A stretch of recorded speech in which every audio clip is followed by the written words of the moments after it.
नमस्कार साथियों, स्वागत है आप सभी का आपकी अपनी पाठशाला पर। मैं हूं अंकित अवस्थी। आज के सेशन में एक बेहद गंभीर चिंता के विषय पर चर्चा हो रही है। पहले ही बता दे रहा हूं, घबराने के लिए नहीं हो रही है, आपको बताने के लिए हो रही है कि देश जब किसी ऐसे हालात में होता है, जब दुनिया के अंदर कहीं युद्ध चल रहे होते हैं, तो एक देश के अंदर जहां 140 करोड़ की आबादी है, वहां किस प्रकार की चुनौतियां होती हैं और उन चुनौतियों के लिए तैयारी क्या है और दुनिया आपको किस तरह से बार्गेन करती है। आज के सेशन में जिक्र करेंगे, डिटेल्स और पेशेंस से इसको समझने का प्रयास करते हैं। आप सभी इस बात से तो अवगत हैं कि ईरान और इजराइल लड़ रहे हैं। हम उनके आंकड़े सुनकर के और उनकी वजह से प्रभाव में फिलहाल तेल को समझ पाते हैं। सब तेल का संकट है, दुनिया के अंदर ऑयल प्राइसेस बढ़ रही हैं क्योंकि साउथ स्ट्रेट ऑफ हॉर्मुज रुक गया है। लेकिन क्या आपको पता है, इन लोगों के लड़ने से इस समय जो सबसे ज्यादा प्रभावित दूसरा बाजार दिख रहा है। आप सबने ऑयल की कीमतें देखी, आपने एलपीजी की कीमतों को देखा। अब तीसरी जो सबसे बड़ी चीज दुनिया के सामने आ रही है वो है फर्टिलाइजर। आज के सेशन में जिक्र करेंगे दुनिया में उत्पन्न हो रही फर्टिलाइजर शॉर्टेज के बारे में। फर्टिलाइजर यानी वो व्यवस्था, वो उर्वरक जो आपके खाद्यान्न के उत्पादन को बढ़ाती है। अगर खाद्यान्न का उत्पादन प्रभावित हो रहा है तो समझ जाइए कि भोजन प्रभावित होगा, और जब भोजन प्रभावित होगा तो इसका मतलब है कि आपके लिए यह सेशन बहुत जरूरी होगा। आवश्यक है कि आप इस सेशन को ज्यादा से ज्यादा साथियों के साथ साझा करें। साहब, क्यों कर रहे हैं आप इस चर्चा को? आज हम इसलिए कर रहे हैं कि जब आप आपात स्थिति में हो और उस समय कोई देश ऐसा फैसला कर ले जिससे उसकी नेगोशिएटिंग पावर बढ़ जाए तो खबर बड़ी बनती है। साथियों, रूस ने इस समय पर 1 महीने के लिए अपने यहां से नाइट्रोजन फर्टिलाइजर्स के एक्सपोर्ट पर बैन लगा दिया है। आप पूछेंगे नाइट्रोजन फर्टिलाइजर्स का स्टेट ऑफ हॉर्मुज से क्या लेना देना है? हमें तो यही समझ नहीं आता, फर्टिलाइजर के लिए भी हमें वहां निर्भर क्यों रहना पड़ता है? ये बेसिक सवाल है। तो आज मैं आपको यह भी बताऊंगा कि फर्टिलाइजर क्रूड ऑयल से कैसे निर्भर करता है, कैसे डिपेंड करता है। क्रूड ऑयल का या गैस का फर्टिलाइजर प्रोडक्शन से क्या कनेक्शन है, और क्यों स्टेट ऑफ हॉर्मुज को दुनिया के अंदर 33% खाद्यान्न के 33% फर्टिलाइजर्स के सप्लाई का केंद्र माना जा रहा है।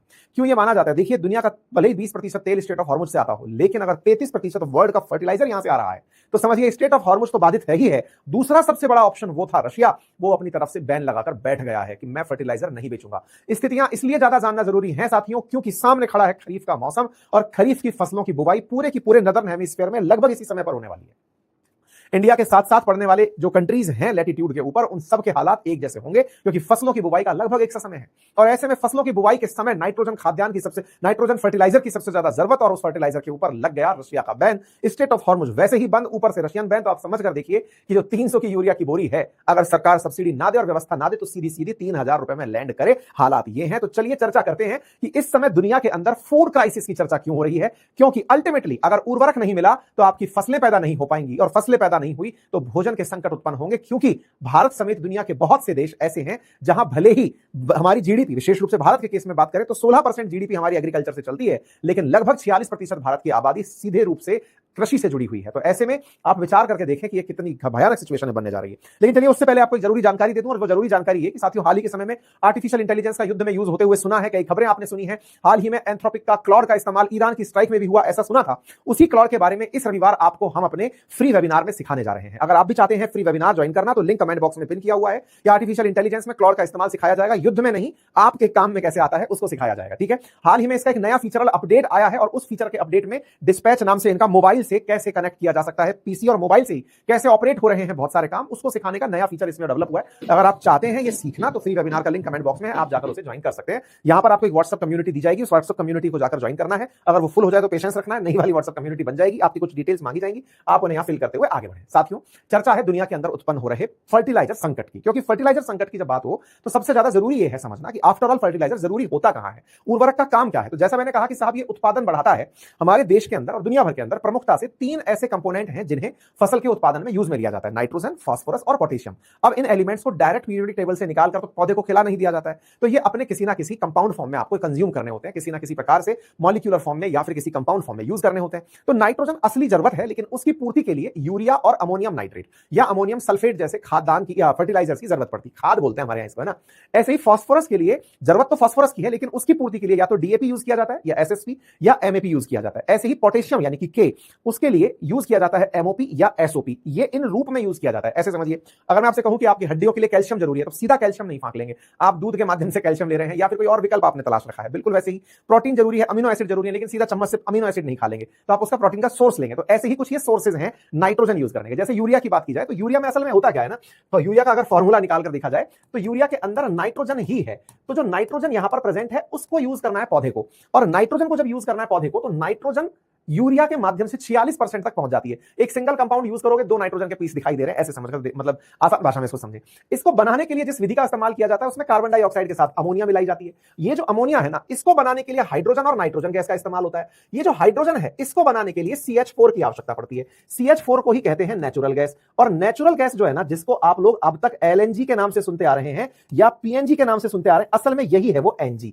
मतलब अगर CH4 नहीं मिल रहा तो हाइड्रोजन नहीं मिल रहा, और हाइड्रोजन नाइट्रोजन से मिलने के लिए उपलब्ध नहीं हो रहा। हाइड्रोजन नहीं मिला तो अमोनिया नहीं मिला, और अमोनिया नहीं मिला तो यूरिया नहीं बना। आ रही बात समझ में? सिंपल। वैसे ही अगर अमोनियम नाइट्रेट उठाकर देख लिया जाए तो यहां पर NH4 और NO3 जुड़ा हुआ है। फिर से अमोनियम का मतलब कि यहां पर भी आपको जो आवश्यक पड़ रहा है वो NH3 है, और NH3 के साथ HNO3 की रिएक्शन, और यहां पर NH3 के साथ H चाहिए इसको NH4+ बनाने के लिए, तो अल्टीमेटली फिर से हाइड्रोजन चाहिए। हाइड्रोजन कहां से बनेगा? फिर से आते हैं, CH4 से बनेगा। CH4 क्या है? Natural gas. नेचुरल गैस कहां है दुनिया की सबसे ज्यादा? कतर के पास। दुनिया की वर्ल्ड की टोटल गैस सप्लाई में 20% तो अकेला कतर ही करके बैठता था, जहां पर उठाकर अभी थोड़े दिन पहले ही बम पटाखे चला दिए गए ईरान के द्वारा। तो नेचुरल गैस नहीं मिल रही तो आपके फर्टिलाइजर नहीं मिल रहे। इसीलिए अगर नेचुरल गैस का सप्लायर सबसे बड़ा कतर बनकर बैठा है तो सोचकर देखिए, नाइट्रोजन आधारित फर्टिलाइजर्स के लिए भी कतर सबसे बड़ा वेस्ट एशिया के अंदर देश बनकर बैठा हुआ है। यही सबसे बड़ा पॉइंट है कि यहां से फर्टिलाइजर्स की सप्लाई बाधित हो गई। उन लोगों ने पहले नेचुरल गैस बनाई, फिर फर्टिलाइजर्स बनाए, दोनों माल बेचे, बढ़िया पैसा कमाया। इसीलिए टॉप 10 कंट्रीज में पर कैपिटा के अंदर कतर को भी कई बार आप देख लेते हैं। तो कुल मिलाकर ये कहानी।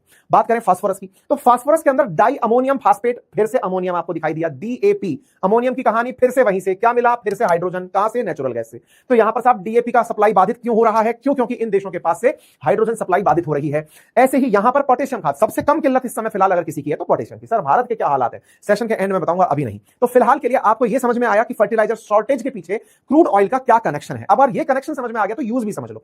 देखो, नाइट्रोजन खाद जो है ना, वो पौधे की हरी पत्तियां और जो पौधे का स्टेम होता है, तना मजबूत, जो जड़ को पत्तियों के साथ कनेक्ट करने का जो मेजर हिस्सा है, उसको बनाने में मदद करता है। वहीं जो फास्फोरस है, ये जड़ें मजबूत करता है और इससे बीज की पैदावार बढ़ती है। ऐसे ही जो पोटेशियम है, इससे पौधे के अंदर रोग प्रतिरोधक क्षमता आती है, यानी कि बीमारियों से लड़ने की क्षमता आती है, और फलों की गुणवत्ता बढ़ती है। सबका अपना अपना यूज हुआ। तो आप ऐसे समझिए, सबसे पहला जो ग्रोइंग फेज है पौधे का, या तो उसकी जड़ें अच्छे से मजबूत करनी होंगी, बीज अच्छे से डेवलप करने होंगे, और हरी पत्तियां। तो शुरुआती रूप से जिनकी आवश्यकता होती है वो नाइट्रोजन और फास्फोरस के खाद की होती है, यानी कि नाइट्रोजन के नाम पर यूरिया या अमोनियम नाइट्रेट की, और फास्फोरस के अंदर DAP की। एक बात और जान लीजिए, ये जो अमोनियम नाइट्रेट है ना, कई बार आप लोगों ने सुना होगा कि कई जगह विस्फोटक के रूप में इसे पकड़ा गया। अमोनियम नाइट्रेट को ही विस्फोटक के रूप में आपने अभी हाल ही में भारत सरकार के या भारत में कई जगह ऐसी जगह सुनी होगी कि अमोनियम नाइट्रेट बिना बताए बिक रहा था, क्योंकि ये विस्फोटक में भी यूज होता है। माइंस के अंदर भी ये यूज किया जाता है बम बनाने के लिए, ताकि माइंस को मतलब ब्लास्ट किया जा सके। कुछ दिनों पहले आपने अगर इस तरह की बातें सुनी हो तो ये विस्फोटक सामग्री के रूप में भी इस्तेमाल होता है, इसलिए इसका रिकॉर्ड रखा जाता है। सरकार इसको यूं ही बांटना शुरू नहीं कर देती, इसकी पूरी डिटेलिंग रखी जाती है। तो शॉर्टेज का कारण मेन समझ में आ गया। अब जहां बात आती है एक एक करके हमको लेने की कि साहब शॉर्टेज आ कैसे रहा है, अब जरा ये भी बता दो। तो साहब अब आ कैसे रहा है ना, उसको मैं आपके सामने एक एक करके रखता चलता हूं। देखो कहानी क्या है ना, स्टेट ऑफ हॉर्मुज आपके सामने बाधित हो गया। ये समझ में आया तो यहीं से ये पॉइंट निकल कर आया कि 33% स्टेट ऑफ हॉर्मुज के बाधित होने से 33% जो सप्लाई है फर्टिलाइजर की, ग्लोबल सप्लाई, वो बाधित हो गई। ये रहा स्टेट ऑफ हॉर्मुज। इन देशों से चलकर जो माल आता था वो 33% यहां से बाधित हो गया। एक शिपिंग कंपनी है जिसका नाम है सिग्नल ग्रुप, उसका कहना है कि 20% जो फर्टिलाइजर है ना वो यहां से आता है। दुनिया का 46% यूरिया इस जगह से निकल कर आता है। कतर की जो फर्टिलाइजर कंपनी है वो अकेले दुनिया में यूरिया का 14% सप्लाई करती है। अब आप इससे अंदाजा लगाकर देख लो। केपलर का मानना है कि अगर ये स्टेट बंद रहती है ना तो 1/3 सप्लाई बाधित हो जाएगी स्टेट ऑफ हॉर्मुज के बंद होने से। मतलब रीजन के अंदर अगर स्टेट ऑफ हॉर्मुज का फर्टिलाइजर में योगदान देखा जाए तो वर्ल्ड के अंदर ग्लोबल फर्टिलाइजर में 33% अकेला strait of Hormuz, phosphate fertiliser में 20% अकेला स्टेट ऑफ हॉर्मुज, और अगर रीजनल सप्लाई की बात करें यूरिया की तो 46% अकेला यूरिया ग्लोबल सप्लाई ये करता है। सल्फर, क्योंकि जो DAP जैसी खाद बनाने में सल्फर का शुद्धिकरण में फास्फोरस का यूज होता है, वो 45% सप्लाई यहां से। नाइट्रोजन फर्टिलाइजर 38%, क्योंकि अमोनियम नाइट्रेट भी यहां से आ रहा है। Phosphate fertiliser 38%। तो अब आप सोचकर देखिए, अब तक तो हम तेल और LPG समझ रहे थे, लेकिन खेतों में डलने के लिए जो फर्टिलाइजर चाहिए हमारा देश तो पहले ही इंपोर्ट करता है। अब सवाल बनता है कि सब दुनिया की स्थिति है क्या इसके अंदर। तो आइए मैं आपके सामने एक फैक्ट बताता हूं, लेकिन उससे पहले आप इस खबर को पढ़िए। चाइना ने, अरे भैया रुको, आ गया ये हमारा स्विचर, थोड़ा सा तेज भाग गया। हाँ भाई, चाइना ने 19 मार्च की खबर उठाकर देखो, इसने फर्टिलाइजर एक्सपोर्ट को रोक दिया कि मैं फर्टिलाइजर नहीं बेचूंगा। देखो एक तरफ तो आपको मैंने अभी क्या बताया कि मिडिल ईस्ट के अंदर हालात खराब है, और इधर क्या कह रहा है चाइना, मैं नहीं बेचूंगा 19 मार्च को। यहां पर अभी ये जो खबर देख रहे हैं, रशिया ने हॉल्ट कर दिया कब? 24 मार्च को। 24 मार्च को रशिया, 19 मार्च को चाइना, दोनों ने बंद कर दिया। और इससे पहले 3 हफ्ते से स्टेट ऑफ हॉर्मुज बंद पड़ी है। आप समझ रहे हैं क्या हाल चल रहे हैं दुनिया में, जहां का सप्लाई आ रहा है वो बाधित हो रहा है। अब इससे आप अंदाजा लगाइए कि दुनिया में और विशेष रूप से हमें यूरिया की कितनी जरूरत है, हम उसको समझने की आवश्यकता को महसूस करते हैं। तो मैंने नाइट्रोजन क्या होता है ये बता दिया, और फार्मर्स के लिए फर्टिलाइजर क्यों जरूरी है इसको समझने के नाम पर मैं आपको एक सीधा एक ओवरऑल स्लाइड पर लेकर चलता हूं। इसको समझिए। देखिए दुनिया में सबसे ज्यादा यूरिया कौन बनाता है, तो आंसर है चाइना, और नंबर 2 पर आता है भारत। बोले तो बहुत अच्छी बात है, फिर तो हमें डिपेंडेंट रहना ही नहीं चाहिए। बहुत सही कह रहे हो, लेकिन हम सबसे ज्यादा यूरिया प्रोड्यूस करते हैं दूसरे नंबर पर, लेकिन सबसे ज्यादा कंज्यूम करने वालों में भी हम हम सबसे ऊपर आते हैं। सेकंड नंबर पर भारत ही आता है कंज्यूम करने में। चाइना जितना पैदा कर रहा है उतना कंज्यूम भी कर जा रहा है, लेकिन भारत को इस चलते यूरिया मंगाना पड़ता है और भारत सबसे ज्यादा यूरिया मंगाने वाले देशों में है। चाइना जितना प्रोड्यूस कर रहा है, कंज्यूम कर जा रहा है, 31% वर्ल्ड का पैदा करता है, 28 से 30% कंज्यूम करता है, तो भी 3% वर्ल्ड की कुल मात्रा का बेचने की स्थिति में होता है। तो यह तो हो गया आत्मनिर्भर। भारत की स्थिति क्या है? भारत 32 से 34 मेट्रिक टन प्रोड्यूस करता है, लेकिन सेकंड हाईएस्ट कंज्यूम कर जाता है। ऐसे में भारत की निर्भरता इंपोर्ट पर ज्यादा हो जाती है। इसीलिए 8 से 10 metric ton per year Bharat को इंपोर्ट करना पड़ता है। 140 करोड़ की आबादी के भरण पोषण के लिए यूरिया इंपोर्ट करना पड़ता है। तो इंपोर्ट में भारत का नंबर आ गया। यूरिया फिर बेचता कौन है? बेचने में सबसे ऊपर है रशिया, जिसकी क्या खबर पढ़ाई मैंने आपको, उसने एक्सपोर्ट रोक दिया है। उसने कहा सॉरी अभी नहीं बेचेंगे। क्यों? बोले हमारे यहां फसल बेचनी है। नंबर दूसरे पर सऊदी अरेबिया, क्यों नहीं बेच पाएगा? रास्ता रुक गया। इजिप्ट बचा एक, इधर बचा कतर। कतर में क्या हुआ? बम पटाखे आप ही ने फुटते देखे, बंद हो गया सारा काम। फिर ये अफ्रीकन देश है, फिर ईरान कोई लेना देना नहीं है, ओमान के साथ थोड़ा बहुत व्यापार कर पाओ। तो कुल मिलाकर अर्थ समझ पा रहे हो कि जो मेजर सप्लायर हैं उन्होंने बेचना बंद कर दिया। ये तो था यूरिया का हाल, यही लगभग अमोनियम नाइट्रेट का हाल। और आपको सबसे ज्यादा गुस्सा जिस पर आएगा वो है इस समय यूक्रेन। जिस समय दुनिया में फर्टिलाइजर संकट आ रहा है, दिखाई दे रहा है भाई साहब, लेकिन रशिया उसे बेचकर पैसे ना कमा ले। यूक्रेन वालों ने आज से 2 दिन पहले एक ड्रोन उड़ाया और उनकी उस फैक्ट्री पर चला दिया जो दुनिया का लगभग 11% अमोनियम नाइट्रेट प्रोड्यूस कर रहा था। वो फैक्ट्री ब्लास्ट हुई, जिसकी वजह से मई तक वो फैक्ट्री सही नहीं हो पाएगी। तो अमोनियम नाइट्रेट इस पैदावार के सीजन में रशिया बेच नहीं पाएगा। ये कारनामा कौन करने में कामयाब हुआ? तो यूक्रेन वाले करने में कामयाब हुए। मतलब दुनिया में जिसको जितना ज्यादा रोकना है ना, दुनिया को तंग करना है, तो भाई साहब रशिया ने इस चलते अनाउंस कर दिया कि मैं अपने तरफ से अभी बेच नहीं पाऊंगा। फर्टिलाइजर प्लांट पर ड्रोन का हमला हुआ, जिसके चलते मई तक के लिए यह बंद कर दिया गया। ये 17 मार्च की खबर है। मतलब समझकर देखिए कि दुनिया को जहां जरूरत थी फर्टिलाइजर की, वहां पर प्लांट पर हमला करके उसको बंद करा दिया। चलो भाई खत्म। फास्फोरस की बात करें तो यही सेम कहानी जो मैंने नाइट्रोजन की बताई। मैंने आपको बताया कि अमोनियम मतलब फास्फेट यूज किया जा रहा है, तो फास्फेट यूज किया जा रहा है, डीएपी यूज किया जा रहा है, डाई अमोनियम फास्फेट। तो अमोनिया का तो NH4 फिर से हाइड्रोजन, फिर से नेचुरल गैस, वो सारा की सारा डिपेंडेंसी यहां पर निकल कर आ गई। तो एक प्रकार से आप इससे भी समझ जाइए कि वैश्विक उत्पादन में फास्फोरस के लिए भी भारत दुनिया का दूसरा सबसे बड़ा उपभोक्ता है और तीसरा सबसे बड़ा उत्पादक है। मतलब हम बना करके भी अपनी आवश्यकता पूर्ति नहीं कर पा रहे। फिर बड़ा सवाल, तो क्या भारत सरकार इस बात पर कदम नहीं उठाती? क्या भारत ने कभी उत्पादन को बढ़ाने में प्रयास नहीं किए? क्या किए? 2023-24 में हमारा कुल फर्टिलाइजर उत्पादन 503 लाख मेट्रिक टन रहा, जो कि हमारे यहां पर जो मतलब रिकॉर्ड वृद्धि की तरह से देखा गया। लेकिन हमारा कंजप्शन जो है ना वो 655 मेट्रिक टन पहुंच गया। ऐसे में हमारे पास उपयोग करने के लिए इंपोर्ट पर हमें निर्भर होना पड़ा, क्योंकि हमारी आवश्यकता की पूर्ति के लिए हमें फाइनली मतलब खूब बनाने के बाद भी बीते 10 सालों में भारत ने कम से कम 5 बड़े यूरिया के प्लांट लगाए हैं। भारत ने बहुत ज्यादा उस तरफ कदम बढ़ाए हैं, लेकिन पूरी तरह अभी भी आत्मनिर्भर हम नहीं हो पाए, क्योंकि फर्टिलाइजर का यूज भी बहुत ज्यादा इन दिनों होने लगा।